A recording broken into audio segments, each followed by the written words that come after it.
छोटा पैकेट बड़ा धमाका, ये भाई ने बिल्कुल सही कहा है। और अच्छा हुआ है युवा चेहरा।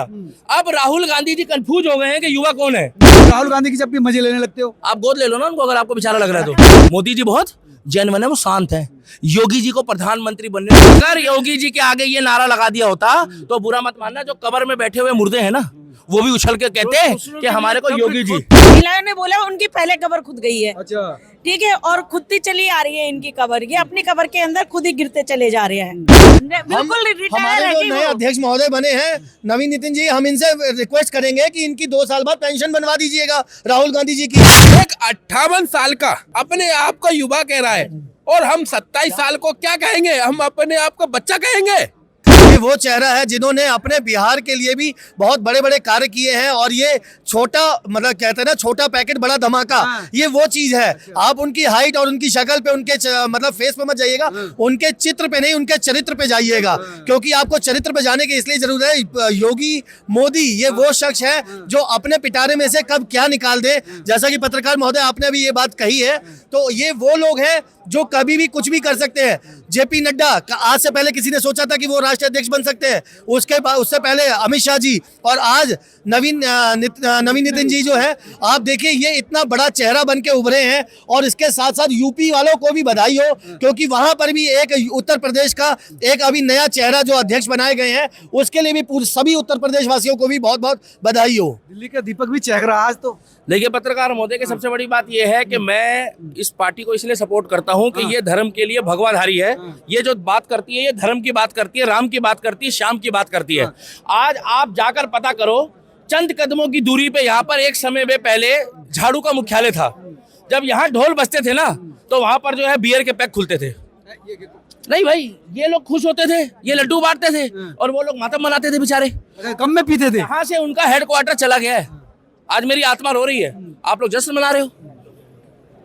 बिहार को एक ऐसा व्यक्ति दिया है जो बिहार को भविष्य को उज्जवल लेके जाएगा। और मैं तो ये कहूंगा, ये बिहार की जीत है कि बिहार का व्यक्ति ही अगर लेना चाहिए, तो ऐसा अगला उपहार जो है वो बंगाल का है। तो बिहारी बंगाल जीत लेगा। बिहार नहीं नहीं नहीं नहीं, बिहारी बंगाल। आप कैसे पत्रकार हो, अजीब टाइप के। सीमा हैदर का असर आ गया इनके अंदर भी। नहीं, ये एक बिहारी बंगाल 100 के पर भारी इलेक्शन में भी ऐसा कुछ ना हो, तो ममता पे भारी पड़ जाएगा। बिल्कुल भारी पड़ेगा। ये मनोज तिवारी जी का गाना है, वो बहुत शुभ हुआ। हाँ, हम बिहारी हैं जी, बड़े संस्कारी हैं जी। तो संस्कार में है इसलिए ऐसा हुआ है। मगर लालू ने बता दिया कि वरना वो ना संस्कारी है और ना वो पक्के वाले बिहारी है। आज यहाँ पे जितने भी लोग आए थे ना, मैं आपको जानकारी दे दूं, ये दिल्ली में है हम लोग। काइंड योर इन्फॉर्मेशन, ये पटना नहीं है। कौन जगह में भैया हम लोग? दिल्ली में है। अब दिल्ली में अगर बिहार का माहौल बन रहा है, एक तरफ लिट्टी चौका बट रहा है, एक तरफ आलू पूड़ी है, एक तरफ चाय है, एक तरफ मखाने। तुम बड़े मखाने खा रहे हो आजकल, बॉलीवुड की पिछले देखते हो क्या? मतलब हमको खुशी है कि ऐसा व्यक्ति चुना। आपको पता है दिल्ली वाले जब हिल गए थे जिस समय रेखा गुप्ता जी को चुना गया ना, तो लोग कह रहे कि भैया ये क्या हुआ। मतलब पर्ची किसी को दी खोलने को, नाम किसी का आया। तो यार नितिन नवीन की भी तो पर्ची एकदम ही निकली ना। यही कहना चाहता हूँ, छोटा पैकेट बड़ा धमाका, ये भाई ने बिल्कुल सही कहा है। और अच्छा हुआ है युवा चेहरा। अब राहुल गांधी जी कंफ्यूज हो गए हैं कि युवा कौन है। सुनिए भाई साहब, उधर राहुल, वो 58 साल के युवा। राहुल गांधी का यहाँ क्यों घसीट रहे हो? बेचारा वो पार्टी के लिए मेहनत कर रहा है, आप राहुल गांधी की जब भी मजे लेने लगते हो। आप गोद ले लो ना उनको, अगर आपको बेचारा लग रहा है तो। ऐसी बातें कर रहे हो भाई साहब। 58 साल की उम्र के, 45 ईयर्स ओल्ड युवा होता है, 40 साल का युवा होता है, 35 साल का युवा होता है। 58 साल का कौन सा युवा हुआ? 2 साल बाद तो उनकी पेंशन लागू हो जाएगी, सीनियर सिटीजन। अरे बुढ़ाऊ पेंशन नहीं बोलते उसको, सीनियर सिटीजन पेंशन बोलते हैं, इंग्लिश में बोलो। और हम लोग इतना खुश हैं कि हम लोगों को पता है, सुनिए, ये बिहार की जीत है, ये भगवा की जीत है। और आज लालटेन को पता लग गया कि जो बीजेपी पार्टी है वो ना परिवारवाद से चलती है, ना वो श्रृंखला से चलती है। वो चलती है जैसा बोओगे वैसा काटोगे। कहीं ना कहीं बताया, इनके पिताजी ने, इनके दादाजी ने ऐसा काम किया है, ऐसी सेवा की है। आज उनका जो फल है भैया, जोरदार। लोग कह रहे हैं कि यार मोदी का अमित शाह की वजह से इनको अध्यक्ष चुना गया है। तो और किसकी? राहुल गांधी की वजह से चुना जाएगा? मतलब वही पार्टी के शीर्ष अधिकारी हैं। आप तो कह रहे हो कि इनको जो है वो लालू जी की तरफ से चुना गया है। लालू जी की तरफ से कैसे चुना जाएगा? आप ही तो बताओगे ना। नहीं, पार्टी के वोटर चुनते हैं ना, पार्टी के कार्यकर्ता चुनते हैं। अच्छा, राष्ट्रीय 10 कार्यकर्ता चुन। अरे भैया तुम कैसी अजीब टाइप की यार, क्या हो गया? आज रघुपुरा से आए हो क्या सीधा?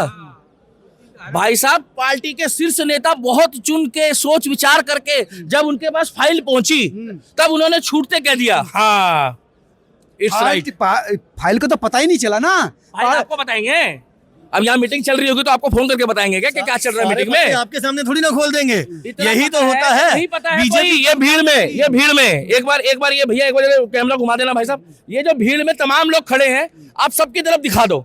इस भीड़ में अगली बार कौन एमएलए का उम्मीदवार हो, इस भीड़ में किसको निगम की टिकट मिल जाए, इस भीड़ में कौन अगली बार जो है मेयर बन जाए, इस भीड़ में कौन व्यक्ति जो है वो अगली बार मुख्यमंत्री का किस राज्य का चेहरा होगा यहाँ नहीं पता।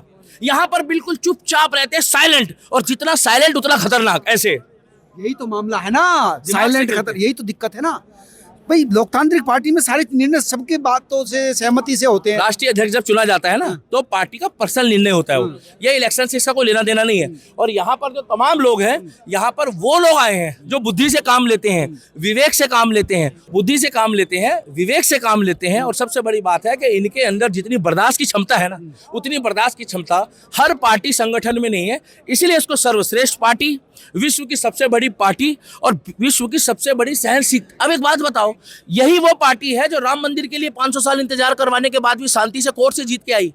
और एक तरफ वो कहते हैं कि भैया हम मुसलमानों की पार्टी है, कांग्रेस कहती है, वो खुल के कहते हैं। और ये खुल के कभी नहीं कहते कि हम पार्टी नहीं कह रहे, पहला हक उनका अल्पसंख्यकों का। तुम घुमा रहे हो बात को। कौन कहता है? मनमोहन सिंह जी ने कहा था कि संसाधनों पे पहला हक देखिए उनका। भाई साहब, अभी उनकी पार्टी के कार्यकर्ता ने भी कह दिया है कि इनका पहला हक, सुन लो, उनका पहला हक जो है ना, सुन लो, पहला हक उन्होंने बोल दिया मुसलमानों की पार्टी है। मगर इन्होंने कभी नहीं कहा, इन्होंने कहा कलाम की सोच वाले मुस्लिमों की पार्टी है बीजेपी, हिंदुओं की भी पार्टी है, सिखों की भी पार्टी है। इस बार जो लाल किले में जो महोत्सव हुआ था ना, जो शहीदी दिवस मनाया गया था, वो इसीलिए मनाया गया था कि ये बता दिया है कि हम सिखों की शहादत भी नहीं भुला सकते अपने गुरुओं की। और आज दिल्ली के राष्ट्रीय कार्यालय में ये हाल है कि आज पूरा भगवामयी माहौल था, आज पत्रकार भी चहल रहे थे। और सबसे बड़ी बात है, जो बिहार के पत्रकार हैं वो भी खुश थे, वो भी खुश थे आज। ये बताओ कब्र कौन खोदती है? हाँ। मुसलमान का न कब्र, मुसलमान पार्टी है तब तो कब्र खोद रही है। ये जो कल इन्होंने बात बोली है ना, चाचा ने बिल्कुल ठीक बोला है। सुनिए, मेरे को गुस्सा आ रहा है। मुसलमान पार्टी योगी कब्र खोदेगा। मोदी जी बहुत जेन्युइन बंदे हैं, मोदी जी बहुत जेन्युइन है, वो शांत है। योगी जी को प्रधानमंत्री बनने तो योगी जी क्या कबर का भी नाम ले दिया ना, क्या कबर का भी नाम ले दिया। योगी जी जिस दिन प्रधानमंत्री बन गए, सुन लो, उत्तर प्रदेश में नारा नहीं लिया, नहीं तो अब तक बवासीर हो गई होती कई लोगों को रात रात में। अगर योगी जी के आगे ये नारा लगा दिया होता तो बुरा मत मानना, जो कबर में बैठे हुए मुर्दे हैं ना, वो भी उछल के कहते हैं कि हमारे को योगी जी। खुद गिरता है, पूरे रैली में पहले गिरेगा, वो खुद गिरेगा। कौन सा गलत हुआ जो मोदी तेरी कब्र खुद। गलत बोला है। कल आप लोग रैली कर रही थी, बहुत गलत है ये मोदी तेरी कबर खुदेगी, ये बहुत ही गलत नारा। महिलाओं ने ही बोला है। नहीं, महिलाओं ने भी बोला है, जो महिलाओं ने बोला है उनकी पहले कबर खुद गई है, अच्छा, ठीक है, और खुदती चली आ रही है इनकी कबर, ये अपनी कबर के अंदर खुद ही गिरते चले जा रहे हैं। तो इसलिए इन्होंने जो ये नारा दिया है, ये और इनके पीछे ऐसे लोगों की सपोर्ट है, लालटेन, साइकिल और पप्पू यादव, ये इनकी सपोर्ट है इनको, तब ये लोग इस जबान में बोलते हैं। अगर इन्हें इन जो लोगों की सपोर्ट ना हो तो ये ऐसी जबान ना बोले, इनकी अपनी जबान नए नहीं अध्यक्ष बोलते बने हैं तो अब लालटेन कौन चलाता है? और साइकिल पंक्चर हो नहीं, चुका है। अगर लालटेन जलाएं भी तो अच्छी बात है, लालटेन पुराना जमाना अगर याद दिलाता है अब लालटेन हमें, तो अच्छी बात है। लेकिन जो नई चीजें जो हमारी चल रही है ना, तो ये चीजें नहीं होनी वो तो ठीक है, पर राहुल गांधी तो मेहनत कर रहे हैं ना। देखिए क्या मेहनत, अगर राहुल गांधी मेहनत करते तो आज अपनी सीट पर बैठे होते। अपने राहुल गांधी अपने बाप का नाम नहीं डुबोते, उन्होंने अपने बाप का नाम डुबो दिया है। जब भी वो भाषण बोलते हैं जहर ही उगलते हैं हिंदुस्तान नहीं के है, लिए। राहुल गांधी मेहनत तो कर नहीं, रहे हैं, नहीं, आप विरोधी हो, लेकिन नहीं, फिर भी बिल्कुल नहीं, मेहनत बिल्कुल तो नहीं। ये दीदी सही कह रही हैं कि उन्होंने अपने बाप का ही नहीं, अपने परिवार का भी नाम डुबो दिया है, अपनी पार्टी का भी नाम डुबो दिया है। और इनको शर्म नहीं आ रही है कि ये युवा नेता कह क्यों रहे हैं। 58 साल का, जैसे अभी दिल्ली का दीपक यहाँ खड़ा था, वो भी बोल रहा था, मैं भी यही बात बोलूंगा कि ये आप 58 साल के व्यक्ति को युवा कैसे कह सकते हो। अब 2 साल बाद उसकी बीजेपी से पेंशन लागू हम करवा देंगे, और बताइए रिटायरमेंट हो जाएगी उसकी। वो तो हमारे जो नए अध्यक्ष महोदय बने हैं नवीन नितिन जी, हम इनसे रिक्वेस्ट करेंगे कि इनकी 2 साल बाद पेंशन बनवा दीजिएगा राहुल गांधी जी की। इनकी मानसिकता ना घुटनों से भी नीचे जा चुकी है, और कांग्रेसियों का तो वो हाल हो चुका है कि ना घर के रहे ना बाहर के रहे, ना ठौर रहा ना ठिकाना रहा। तो इसीलिए इन लोगों की मानसिकता घुटनों से नीचे जा चुकी है। आपके चैनल के माध्यम से एक चीज और बता दूं, कल इन्होंने राहुल गांधी जी ने मोदी जी की एक चोर वाली बात बोली है। मोदी चोर गद्दी वोट चोर गद्दी छोड़, वोट चोर गद्दी पूरी चोर। रैली उस पे थी भाई। और पूरी रैली वो सब पैसे देके 200 300 500 रुपए 200 300 दीदी सुनिएगा 200 300 500 रुपए देकर बुलाई गई भीड़ थी। कोई हिमाचल से आ रहा है, कोई बिहार से आ रहा है। वो गरीब तबके के बेचारे वो लोग थे जिनको जानकारी नहीं थी कि वहां करने क्या जा रहे हैं। वो वहां पे भीड़ में बस एक अपने राहुल गांधी का झंडा पकड़ के वहां पे राहुल गांधी मुर्दाबाद और जिंदाबाद के नारे लगा रहे थे। आप बताइए। ऐसी बात नहीं है, राहुल गांधी मेहनत कर रहे हैं, युवा हैं, एलओपी अच्छा बोलते हैं। हालांकि ये अलग बात है कि तुम लोग समर्थन नहीं कर रहे हो। कहाँ युवा? अच्छा आप कर लीजिए पत्रकार महोदय, आप समर्थन कर लीजिए। 1 मिनट, कहाँ युवा? एक 58 साल का अपने आप को युवा कह रहा है और हम 27 साल को क्या कहेंगे? हम अपने आप को बच्चा कहेंगे? उसको तो राम नाम में और माला जपनी चाहिए। अच्छा। और एक 60 साल का 2 साल पहले आएगा तो उसको तो सिटीजन पेंसिल भी मिल जाएगी। और ये उसको शर्म नहीं आती, अपने आप को युवा कहता है। और ये राहुल गांधी जहां जहां जाता है वहां कांग्रेस का बेड़ा गर्क करके आता है। पहले यूपी में गया, यूपी में सफाई हो गया, फिर बिहार में गया जब सफाई हो गया। और जिस गठबंधन से अपना गठबंधन करता है, अपना तो अपना, दूसरे का नए अध्यक्ष से क्या उम्मीद है? नए अध्यक्ष से क्या उम्मीद है? नए अध्यक्ष ये है कि बंगाल का चुनाव आ रहा है, बंगाल का चुनाव जीतेंगे और पूर्ण बहुमत की सरकार बंगाल से बंगाल में बना देंगे, बन जाएगी। बंगाल बना देंगे नए बन अध्यक्ष। जाएगी। सर देखिए, जैसा भाई ने कहा कि इन लोगों को राम नाम जपना चाहिए।